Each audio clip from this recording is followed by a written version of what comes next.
நீங்கள் எங்கே வரீங்க?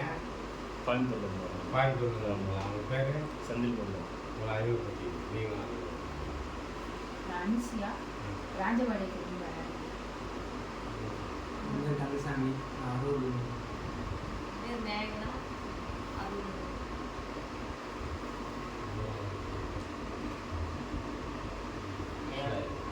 இந்த ஆசையை கூட ஒரு சில டைம் கட்டுப்படுத்த முடியாது. இந்த பொறாமை மட்டும் போக போகாமல் போக மாட்டேங்குது. அவன் நம்மளோட பெரிய ஆளாக இருக்கான், நம்மளோட வசதியாக இருக்கான் அப்படிங்கிற போகாமல் போக மாட்டேங்களா? அவனை நீ ஏன் வேற ஆளாக பார்க்குற? அவனை வேற ஆளாக பார்க்கக்கூடாது. அதுவும் நம்ம தான் அப்படின்னு நினச்சின்னா நமக்கு சந்தோஷமாக தான் இருக்கும். அவன் நல்லா இருக்கிறதுனால நமக்கு என்ன ஏதாச்சும் கஷ்டமா? அதாவது பக்கத்து வீட்டுக்காரன் மாடி வீடு கட்டினான், நமக்கு மாடி வீடு கட்டல. சரி நம்மளை கட்டல, அவனாவது கட்டியிருக்கான்னு நம்ம நினச்சா பரவாயில்ல இல்லையா? நம்ம கட்டலை, சரி அவனாவது நல்லா இருக்கிறானே அப்படின்னா ஆனால் கொஞ்சம் ஏதாச்சும் ஒரு உதவியாவது கேட்கலாம். நம்மளோட அவனும் கஷ்டப்பட்டு இருந்தானா அவனை போய் ஏதாச்சும் உதவி கேட்க முடியுமா? கேட்க முடியாது. அப்போ நம்ம என்ன நினைக்கணும்னா நம்மளோட அவன் நல்லா இருக்கிறான், நல்லா இருக்கட்டும் அப்படின்னு நீ நினச்சின்னா நீ வீடு கட்டு. அவன் வீடு கட்டி நல்லா மகிழ்ச்சியாக வாங்க. இது ஒரு மாடி கட்டியிருக்க, இன்னொரு மாடி சேர்த்து கட்டிட வேண்டியதானே அப்படின்னு அவன்கிட்ட போய் கேட்டீங்கன்னா நீ ஒரு மாடியாவது கட்டிட. வெளியில சொல்லிடுறேன் உள்ளுக்குள்ள அதான் ஓப்பன் பண்ண மாட்டேன். ஏன்னா இப்போ எதிரில் இருக்கிறது வேற ஆள் கிடையாது, நீ தான் அது.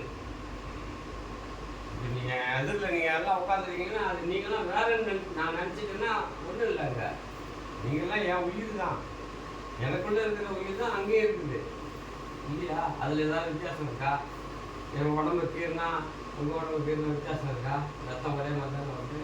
அப்போ நம்ம எல்லாம் யாருமே வேலை கிடையாது, ஒன்றா இருக்கணும், நம்ம ஒன்றா நினைக்கணும். இதை விட தாண்டி எல்லா உயிர்களும் நீ தான். நீ எப்போ உணர போகிற?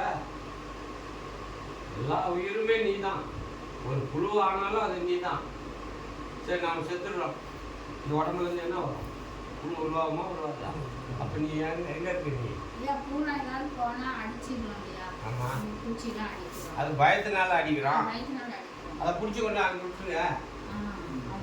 ஒரு பாம்பு நமக்கு ஒன்று வந்துடுது, இப்போ நம்ம எல்லாம் எந்திரிச்சு கதை திறந்து வெளியே ஓடிடுவோம். அது நம்மளை கடிக்கணும், அப்படி மொத்த பேரையும் கடிச்சிடணுன்றதுக்காக அவ்வளோ வருது இல்லை. அது ஏதோ ஒரு அடைக்கலை தேடி வருது. நம்ம அதை பயந்துட்டு பயத்தில் நம்ம அடிக்கிறோம். அதை நம்மளை யாராவது கடிச்சு விட்டுருவோம், அதை அடிச்சிடணும் அப்படின்னு சொல்லி நம்ம பயத்தினால தான் பாவம் செய்யறோம். பாவத்தினால செய்யறோம், நமக்குள்ள இருக்க பயத்தினால தான் பாவம் செய்யறோம். ஒரு ஜீவனை இன்சல்ட் பண்ணுறோம், புரியுதா? அது நம்ம போகணும். எடுத்த வீட்டுக்காரனா பக்கத்து வீட்டுக்காரனா நம்ம சகோதரனா நினைக்கணும். நம்ம அவனுக்கு நல்லா இருக்கணும், நல்லா இருக்கணும் நீ நினைக்க நீ நல்லா ஆயிடும். கூட பிறந்தவங்க மாதிரி அண்ணன் தங்கச்சி, ஆமா, பெரியப்பா பையன் அண்ணன் பையன் அந்த மாதிரி அது போல ஒரு உறவா நினை அவங்களையும். அப்படிதான் நம்ம நல்லா இருக்கணும், புரியுதா? அது நம்மளுக்குள்ள இருக்கிற அது இந்த மாதிரி சேஞ்ச் பண்ணினா அது மாறிடும். அந்த போராட்டம் நம்ம வெளியே போயிடும், புரியுதா? தவம் பண்ணும்போது அந்த குருவ மத்தியத்தில் கவனமாக இருக்கும்போது இந்த எண்ணம் எனக்கு வரக்கூடாது சாமி அப்படின்னு சாமிகிட்ட ப்ரே பண்ணி அந்த இடத்துல அந்த கோரிக்கையை வராது. அது கொஞ்சம் கொஞ்சமாக மாறிடும்.